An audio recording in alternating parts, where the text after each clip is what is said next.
Hey, this is Justin Botillier, CEO of Calyx CPA, and today with me I've got Nick Richards, who is a tax attorney coming out of Greenspoon Marder, and you may recognize him from some various articles that he has been spotlighted in, mostly around his take on the tax compliance side of the cannabis industry, specifically around how we as people in the tax world have to deal with 280E, and then how we should and want to be dealing with it. So again, Nick, thank you so much for meeting with me. And Justin, my pleasure. yeah.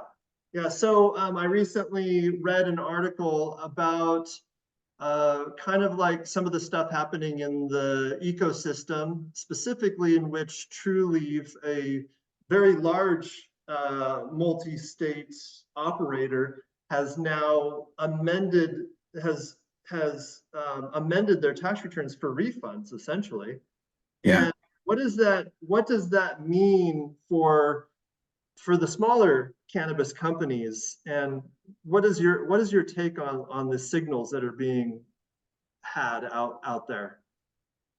Well, so I think the first thing to understand is a large public company like Trulieve can't just willy-nilly file amended tax returns, right? They have to have a sound basis upon which to take those positions. And my assumption is that they do have that sound basis. It's based upon a case called Gonzalez v. Raich, and about I think over a year ago, maybe a year and a half ago, Chief Justice Thomas signaled that Gonzalez v. Raich is probably no longer good law. Justin, I'm going to get a little legal on you here, okay? Yeah, please do. Please do. So our Controlled Substances Act, right, the CSA, the federal government doesn't have the power to regulate drugs. The reason why the CSA is allowed is because of power under the United States Constitution Commerce Clause, the Interstate Commerce Clause, right? And over the years, the federal government is one of limited powers. And if the Constitution says the federal government has the power, they do. If they don't, if the Constitution doesn't say that, then under the 10th Amendment, that power is reserved for the states. But over the last 100 years or so, it's become practical to locate some powers at the federal government. For example, if I'm upstream and I'm dumping a bunch of pollution in the river, and my state that I'm living in is like, woo, go ahead and do that. It just goes down to next state down. We don't care. That's a problem, right? And we need the federal government then to step in and regulate environmental concerns across the nation, because if just having one state do it and not another state doesn't accomplish the goal, right? And so there has been some expansion of the Commerce Clause in order to give the federal government power to do things that would ordinarily be reserved for the states. The Controlled Substances Act is one of those areas. The only power that gives the federal government the control to regulate drugs under the Controlled Substances Act is the Commerce Clause, the U.S. Commerce Clause.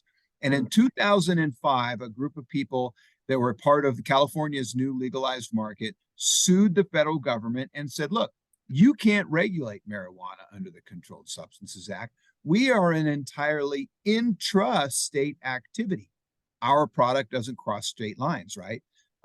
It was a early day medical only California model, right?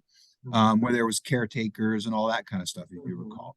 And so the court ruled in Gonzalez v. Raich that two factors. Number one, expansion of the U.S. Commerce Clause gives the federal government the authority. And number two, because the federal government has to maintain uniform illegality throughout the states in order to effectively enforce the Controlled Substances Act, that for that reason, it could not grant California an exception.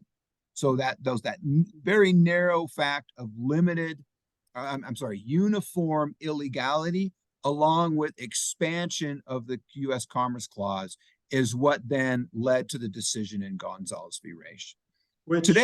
Which, just to be clear, they argued against Gonzalez, though, correct? They said, yeah, the federal government said, well, Raich is the Gonzalez was the acting attorney general. Raich was the plaintiff, right? Okay. Raich was a caregiver in California. Okay. And they lost, right? They lost. They held that the Controlled Substances Act does apply, which then means, Justin, that 280E applies too, right? Yeah. It has to be a Schedule 1 or Schedule 2 controlled substance for 280E to apply. If it's not, if the Controlled Substances Act doesn't apply, 280E doesn't apply, right? So last year, Chief Justice Thomas signaled in a statement that Gonzalez v. Raich probably is no longer good law because the facts have changed. Yeah.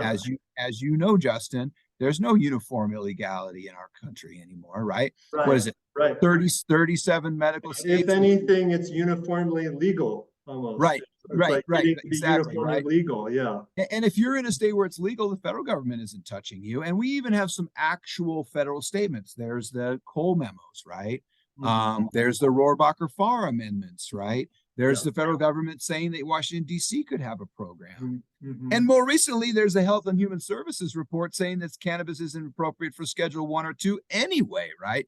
So now we have this, so the facts have changed dramatically in the last 20 years. The other thing that's changed dramatically is the law. Commerce Clause expansion has been mainly done to achieve what we would call liberal goals, environmental regulations, civil rights, gun control, things like that, right? And the conservative court doesn't like that. The conservative court is coming from 2 points. Number one, they don't like this expansion, taking power away from the states. And number two, they are an originalist court, right? They want to return to the original intent of the Constitution. And there is nowhere further afield from the original intent than the Commerce Clause, right? It's called the Interstate Commerce Clause. And now we're able to regulate intra-state activity because of this expansion, right? So the law has shifted. And we saw that in a recent case called Sackett, where the court held that the Commerce Clause didn't give the federal government jurisdiction to regulate wetlands under the Clean Water Act. We saw a return to originalism in the Dobbs case, overruling Roe v. Wade, right? They found that there was no federal right. There's nowhere in the Constitution, so it's a state issue. So we see see this path happening in this legal change that's going on right now, right? And lo and behold, in a recent case, Sackett, guess what they cited a bunch? Justice Thomas's dissent in Gonzalez v. Raich, right? So they're citing this dissent in this famous case that the conservative court thinks is the wrong case, right? As support for the holding in Sackett, right? So we see this shift in the law. We see this shift in the facts. And Justin, the court has changed dramatically as well, right? Back in 2005, we could say maybe it was, I've always felt it was more conservative than liberal, but let's say it was evenly divided, conservative versus liberal. Now it's 6 conservatives, 3 liberals, right?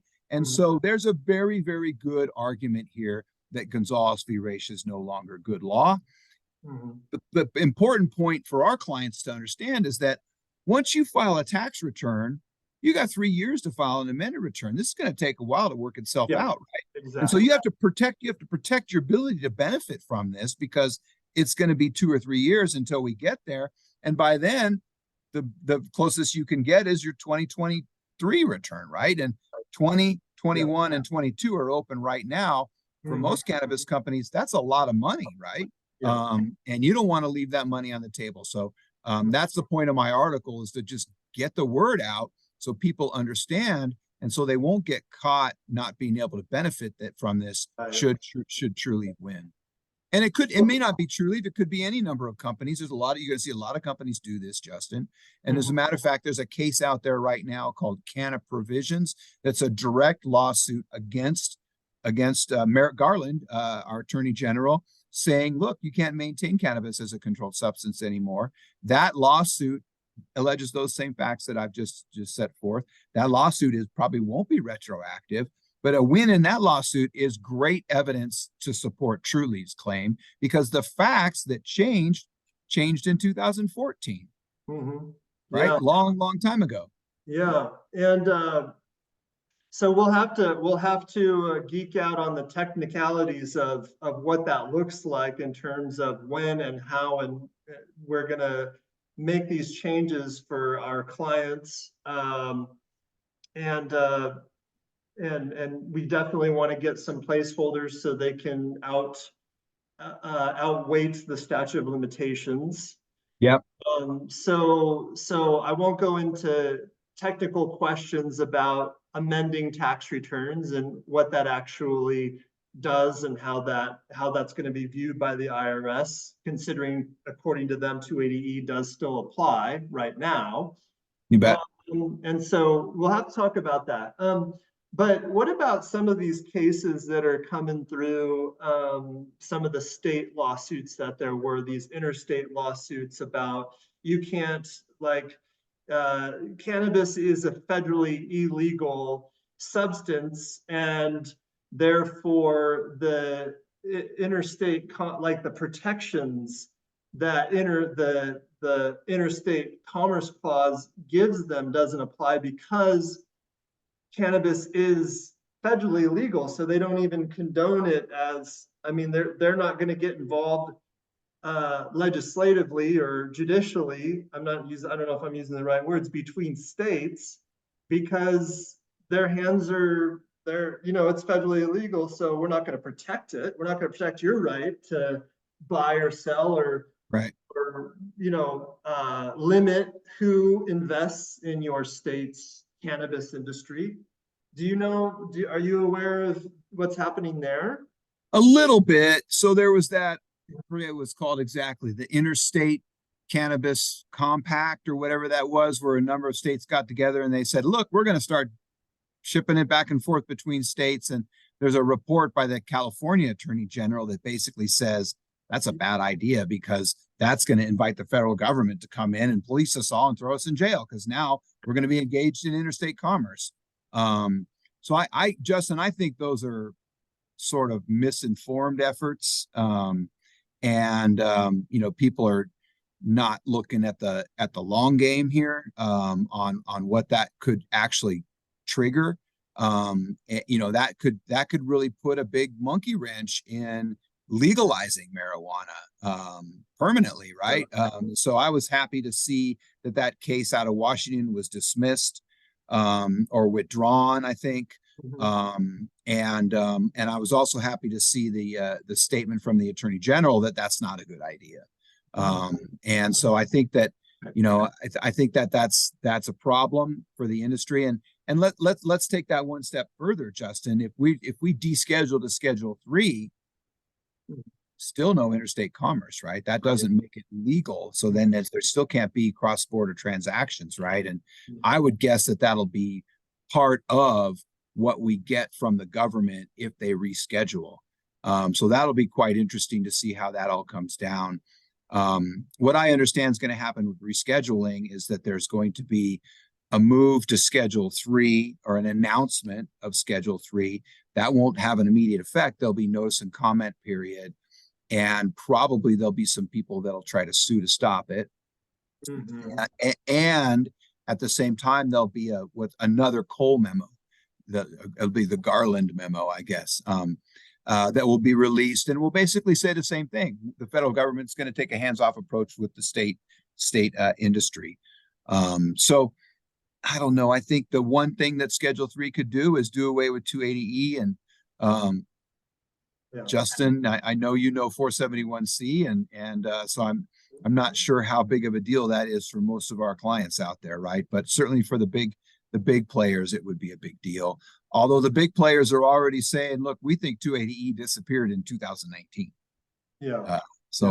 We'll see. Well, I talk to people all the time, big companies that are above the $29 million gross revenue, and their attorneys and accountants have been like, no, like you're subject to the full extent of what 280E, from the surface understanding of 280E, you're subject to 280 to that extent.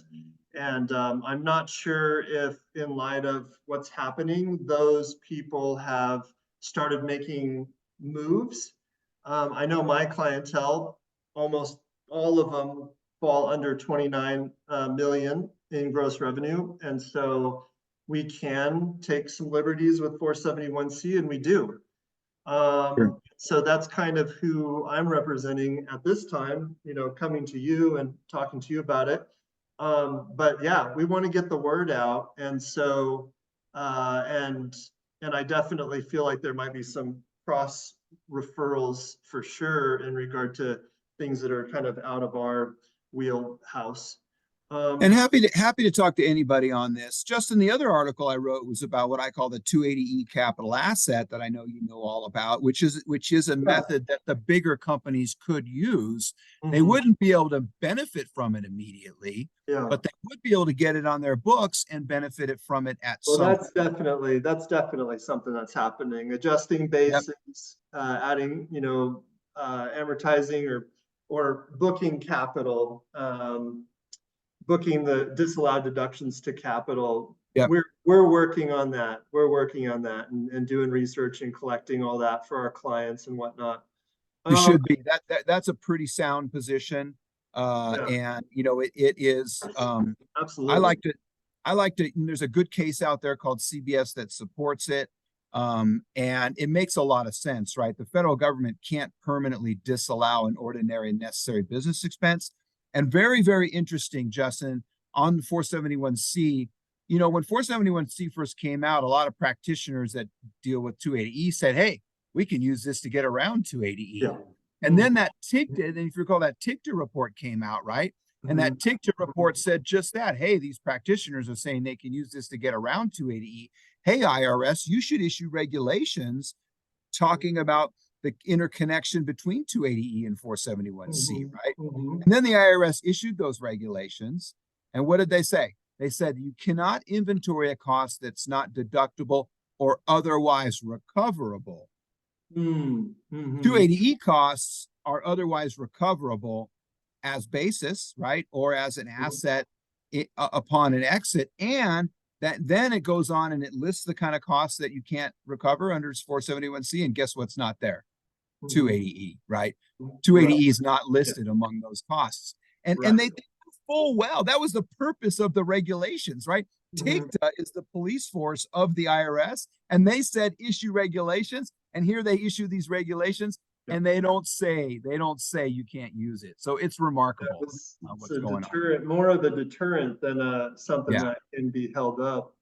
That's you. right. A delay. It's a delay. Yeah, thank you, Nick. I'm not going to take any more of your time because this is a lot to unpack anyway for anybody who is maybe going to listen to this and try to understand what they're saying. So how could people who view this get a hold of you? Yeah, they can get me on Greenspoon Marder's website, or just send me an email at my name, nick.richards@gmlaw.com.